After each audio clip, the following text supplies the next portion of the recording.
Hey, Kitty. This is a test of whether um, Google Glass uploads to Google Photos automatically as well as Google Plus. And the reason we're running this test, Kitty, is because Google Plus is closing down next August. And I just learned by accident, noodling around last week, that a recent Google Glass video appeared also in Google Photos without my doing so or attempting to do so. So I decided to, oh, look at you, run a little test to see if this will appear on Google Photos. Okay?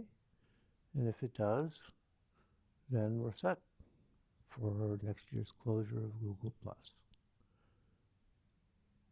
So what do you think of that? You want to go back to sleep? Sorry. Okay. You go back to sleep.